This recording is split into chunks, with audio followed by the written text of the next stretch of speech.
ಎಲ್ಲರಿಗೂ ನಮಸ್ಕಾರ. ನಾನು ಗಣೇಶ್ ಪಾಟೀಲ್. ಸ್ನೇಹಿತರೆ, ನಾವು ಲ್ಯಾಂಡ್ ಲಾಸ್ ಅನ್ನು ಸ್ಟಡಿ ಮಾಡ್ತಾ ಇದ್ದೀವಿ. ಈ ವಿಡಿಯೋದಲ್ಲಿ ನಾವು ಕರ್ನಾಟಕ ಲ್ಯಾಂಡ್ ರೆವಿನ್ಯೂ ಆಕ್ಟ್ 1964 ಈ ಕಾಯ್ದೆಯಲ್ಲಿ ಬರುವ ರೆಕಾರ್ಡ್ಸ್ ಆಫ್ ರೈಟ್ಸ್ ಈ ಟಾಪಿಕ್ನ ಬಗ್ಗೆ, ಈ ಕಾಯ್ದೆಯಲ್ಲಿ ಇರುವಂತಹ ಪ್ರೊವಿಷನ್ಸ್ಗಳನ್ನು ಡಿಸ್ಕಸ್ ಮಾಡೋಣ. ರೆಕಾರ್ಡ್ಸ್ ಆಫ್ ರೈಟ್ಸ್ ಅನ್ನ ಕನ್ನಡದಲ್ಲಿ ಅಂದ್ರೆ ಜನಸಾಮಾನ್ಯರು ಅದನ್ನ ಪಹಣಿ ಅಂತೇಳಿ ಕರೆಯುತ್ತಾರೆ. ಕರ್ನಾಟಕ ಲ್ಯಾಂಡ್ ರೆವಿನ್ಯೂ ಆಕ್ಟ್ 1964 ಅನ್ನ ಕರ್ನಾಟಕದಲ್ಲಿ ಲ್ಯಾಂಡ್ ರೆವಿನ್ಯೂನ ಅಡ್ಮಿನಿಸ್ಟ್ರೇಷನ್ ಮಾಡೋ ಸಲುವಾಗಿ ತಂದಿರುವಂತಹ ಕಾಯ್ದೆಯಾಗಿದೆ.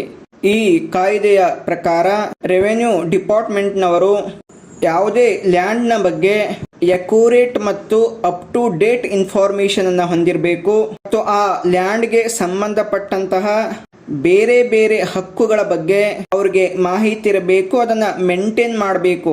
ಈ ಕಾಯ್ದೆಯಲ್ಲಿ ರೆಕಾರ್ಡ್ಸ್ ಆಫ್ ರೈಟ್ಸ್ ಈ ಪ್ರೊವಿಷನ್ ಅನ್ನ ತರೋದಕ್ಕೆ ಇರುವಂತಹ ಮುಖ್ಯ ಉದ್ದೇಶ ಏನು ಅಂತಂದ್ರೆ, ಈ ಲ್ಯಾಂಡ್ ರೆವಿನ್ಯೂ ವಿಷಯದಲ್ಲಿ ಟ್ರಾನ್ಸ್ಪರೆನ್ಸಿಯನ್ನ ತರೋ ಸಲುವಾಗಿ ಯಾವುದೇ ಲ್ಯಾಂಡ್ ಟ್ರಾನ್ಸಾಕ್ಷನ್ಗಳು ಅಂತಂದ್ರೆ ಖರೀದಿ ಮಾಡೋದಾಗ್ಲಿ ಮಾರಾಟ ಮಾಡೋದಾಗ್ಲಿ ಇವುಗಳನ್ನ ಫೆಸಿಲಿಟೇಟ್ ಮಾಡುವ ಉದ್ದೇಶಕ್ಕಾಗಿ ಮತ್ತು ಏನಾದರೂ ಡಿಸ್ಪ್ಯೂಟ್ಸ್ ಗಳಾಗಿದ್ರೆ ಅವುಗಳನ್ನ ರಿಸಾಲ್ವ್ ಮಾಡಿಕೊಳ್ಳುವ ಉದ್ದೇಶಕ್ಕಾಗಿ ಮತ್ತು ಎಫೆಕ್ಟಿವ್ ಆಗಿ ಲ್ಯಾಂಡ್ ಅಂದ್ರೆ ಜಮೀನುಗಳನ್ನ ಗವರ್ನ್ ಮಾಡುವ ಸಲುವಾಗಿ ಈ ರೆಕಾರ್ಡ್ಸ್ ಆಫ್ ರೈಟ್ಸ್ ಎನ್ನುವಂತಹ ಡಾಕ್ಯುಮೆಂಟ್ ಅನ್ನ ಈ ಕಾಯ್ದೆಯಲ್ಲಿ ತರಲಾಯಿತು.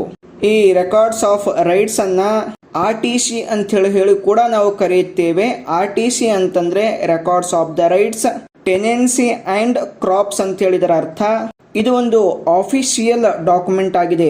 ಈ ಡಾಕ್ಯುಮೆಂಟ್ ನಲ್ಲಿ ಲ್ಯಾಂಡ್ ನ ಬಗ್ಗೆ ಇನ್ಫಾರ್ಮೇಶನ್ ಇರುತ್ತೆ.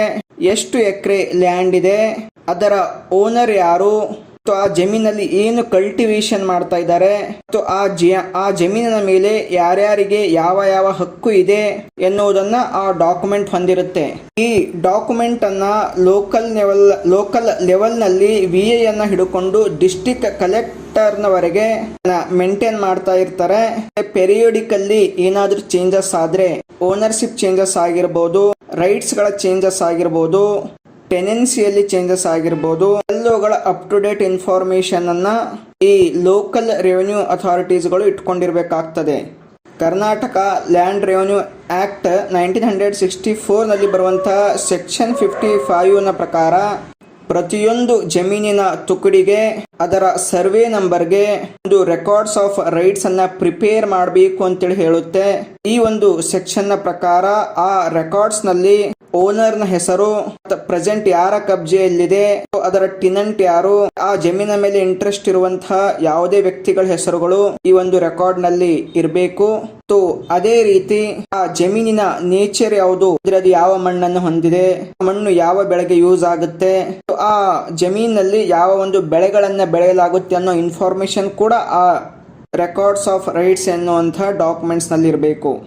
Karnataka land revenue act section 64 records ನಲ್ಲಿ ಓನರ್ಸ್ ಶಿಪ್ ನ ಬಗ್ಗೆ, ಟೆನೆನ್ಸಿ ಬಗ್ಗೆ, ಯಾವುದೇ ರೈಟ್ಸ್ ನ ಬಗ್ಗೆ ಏನಾದ್ರೂ ನೆಸೆಸರಿ ಚೇಂಜಸ್ ಮಾಡಬೇಕು, ಅಲ್ಟರೇಷನ್ಸ್ ಮಾಡಬೇಕು ಅಂದ್ರೆ ರೆವಿನ್ಯೂ ಅಥಾರಿಟೀಸ್ ನವರು ಚೇಂಜಸ್ ಮಾಡಬಹುದು ಅಂತ ಹೇಳಿ ಅವರಿಗೆ ಒಂದು ಎಂಪವರ್ ಮಾಡುತ್ತೆ. ಇದೆಲ್ಲ ಚೇಂಜಸ್ ಆದ್ಮೇಲೆ ಆ ರೆಕಾರ್ಡ್ಸ್ ನಲ್ಲಿ ಅಕ್ಯುರೇಟ್ ಇನ್ಫಾರ್ಮೇಶನ್ ಇರಬೇಕು ಮತ್ತು ಪ್ರೆಸೆಂಟ್ ಕರೆಂಟ್ ಸ್ಟೇಟಸ್ ಅನ್ನ ಅದು ಹೊಂದಿರಬೇಕು ಅಂತೇಳಿ ಈ ಸೆಕ್ಷನ್ 64 ಹೇಳುತ್ತೆ.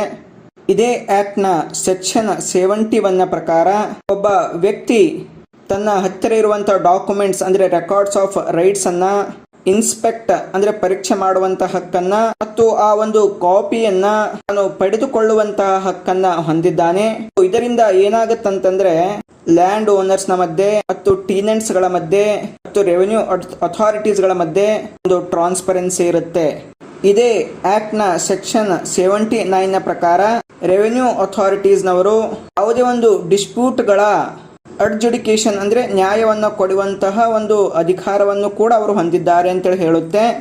ರೆವಿನ್ಯೂ ಅಥಾರಿಟೀಸ್ ನವರು ಲ್ಯಾಂಡ್ಗೆ ಸಂಬಂಧಪಟ್ಟಂತೆ ಓನರ್ಶಿಪ್ ಆಗಿರ್ಬೋದು, ಟೆನೆನ್ಸಿ ಆಗಿರ್ಬೋದು, ರೈಟ್ಗೆ ಸಂಬಂಧಪಟ್ಟಂತಹ ವಿಷಯಗಳ ಡಿಸ್ಪ್ಯೂಟ್ಸ್ ಗಳನ್ನ ಈ ಸೆಕ್ಷನ್ ನ ಸಹಾಯದಲ್ಲಿ ಅವರು ರಿಸಾಲ್ವ್ ಮಾಡಬಹುದು. Karnataka land revenue act section 80 ಪ್ರಕಾರ ಯಾವುದೇ ವ್ಯಕ್ತಿ ರೆಕಾರ್ಡ್ಸ್ ಆಫ್ ರೈಟ್ಸ್ ನಲ್ಲಿ ಏನಾದರೂ ರಾಂಗ್ ಆಗಿದ್ರೆ ಅದನ್ನ ಕರೆಕ್ಟ್ ಮಾಡಿಕೊಳ್ಳುವಂತಹ ಒಂದು ಹಕ್ಕನ್ನು ಹೊಂದಿದ್ದಾರೆ. ಆದ್ರೆ ಆ ರೆಕಾರ್ಡ್ಸ್ ಆಫ್ ರೈಟ್ಸ್ ನಲ್ಲಿ ರಾಂಗ್ ಆಗಿದೆ ಅಂತ ಹೇಳಿ ಅದನ್ನ ಪ್ರೂವ್ ಮಾಡುವಂತಹ ಒಂದು ಬರ್ಡನ್ ಆಫ್ ಪ್ರೂಫ್ ಆ ಕ್ಲೇಮ್ ಮಾಡುವಂತಹ ವ್ಯಕ್ತಿ ಮೇಲೆ ಇರುತ್ತೆ. ಒಂದು ವೇಳೆ ಆ ವ್ಯಕ್ತಿ ರಾಂಗ್ ಆಗಿರೋದನ್ನ ಪ್ರೂವ್ ಮಾಡಿದ್ರೆ ಆ ರೆಕಾರ್ಡ್ಸ್ ಆಫ್ ರೈಟ್ಸ್ ನಲ್ಲಿ ಆಗಿರುವಂತಹ ತಪ್ಪುಗಳನ್ನ ಕರೆಕ್ಟ್ ಮಾಡಲಾಗ್ತದೆ. ಇದೇ ಆಕ್ಟ್ ನ ಸೆಕ್ಷನ್ 95 ಪ್ರಕಾರ ಒಂದು ವೇಳೆ ಅಗ್ರಿಕಲ್ಚರ್ ಲ್ಯಾಂಡ್ ಅನ್ನ ನಾನ್ ಅಗ್ರಿಕಲ್ಚರ್ ಲ್ಯಾಂಡ್ ಆಗಿ ಪರಿವರ್ತನೆ ಮಾಡಿದ್ರೆ ಆ ಎಲ್ಲ ಅಂಶಗಳನ್ನ ರೆಕಾರ್ಡ್ಸ್ ಆಫ್ ರೈಟ್ಸ್ ನಲ್ಲಿ ಕೂಡ ನಾವು ಮೆನ್ಷನ್ ಮಾಡಬಹುದು. ಆ ಮೆನ್ಷನ್ ಮಾಡುವಂತ ಅಧಿಕಾರ ರೆವೆನ್ಯೂ ಅಥಾರಿಟೀಸ್ ಗಳಿಗೆ ಇರುತ್ತೆ. ಈ ಸೆಕ್ಷನ್ 99 ರೆವೆನ್ಯೂ ಅಥಾರಿಟೀಸ್ ಗಳಿಗೆ ಇನ್ನೊಂದು ತರಹದ ಒಂದು ಅಧಿಕಾರವನ್ನು ಕೊಟ್ಟಿರ್ತಾರೆ. ಒಂದು ವೇಳೆ ಎಲಿಜಿಬಲ್ ಕ್ಯಾಂಡಿಡೇಟ್ ಗವರ್ನಮೆಂಟ್ ಲ್ಯಾಂಡ್ ಅನ್ನ ಅಕ್ಯುಪೈ ಮಾಡ್ಕೊಂಡಿದ್ರೆ ಅವನಿಗೆ ಆ ಜಮೀನಿನ ಮೇಲೆ ಒಂದು ಹಕ್ಕು ಕ್ರಿಯೇಟ್ ಆಗಿದ್ರೆ ಅವನಿಗೆ ಆ ಜಮೀನನ್ನ ಗ್ರಾಂಟ್ ಮಾಡುವಂತಹ ಅಧಿಕಾರವನ್ನು ಹೊಂದಿದೆ. ಓನರ್ಶಿಪ್ ಅನ್ನ ಕನ್ಫರ್ಮ್ ಮಾಡುತ್ತೆ, ಟೆನ್ಯೂರ್ ಸೆಕ್ಯೂರಿಟಿಯನ್ನ ಕನ್ಫರ್ಮ್ ಮಾಡುತ್ತೆ. ಈ ಎಲ್ಲ ಅಂಶಗಳನ್ನ ರೆಕಾರ್ಡ್ಸ್ ಆಫ್ ರೈಟ್ಸ್ ನಲ್ಲಿ ಅಂದ್ರೆ RTC ಯಲ್ಲಿ ಮೆನ್ಷನ್ ಮಾಡಲಾಗುತ್ತೆ. ಇಷ್ಟೆಲ್ಲ ಇನ್ಫಾರ್ಮೇಶನ್ ಗಳನ್ನ ಒಂದು RTC ರೆಕಾರ್ಡ್ಸ್ ಆಫ್ ರೈಟ್ಸ್ ಹೊಂದಿರುತ್ತೆ. ನಾವು ಈ ರೆಕಾರ್ಡ್ಸ್ ಆಫ್ ರೈಟ್ಸ್ ನ ಮುಖಾಂತರ ಓನರ್ಶಿಪ್ ನ ಬಗ್ಗೆ, ಟೆನೆನ್ಸಿ ಬಗ್ಗೆ, ಬೇರೆ ಪರ್ಸನ್ ಗಳ ರೈಟ್ಸ್ ಗಳ ಬಗ್ಗೆ, ಅವರ ಇಂಟ್ರೆಸ್ಟ್ ನ ಬಗ್ಗೆ, ಜಮೀನಿನ ನೇಚರ್ ನ ಬಗ್ಗೆ, ಬೆಳೆಯುವಂತಹ ಬೆಳೆಗಳ ಬಗ್ಗೆ ಎಲ್ಲವನ್ನು ನಾವು ತಿಳ್ಕೋಬಹುದು. ಸ್ನೇಹಿತರೆ, ನೆಕ್ಸ್ಟ್ ವಿಡಿಯೋದಲ್ಲಿ ನಾವು ಮತ್ತೊಂದು ಟಾಪಿಕ್ ಬಗ್ಗೆ ಡಿಸ್ಕಸ್ ಮಾಡೋಣ. ಎಲ್ಲರಿಗೂ ನಮಸ್ಕಾರ.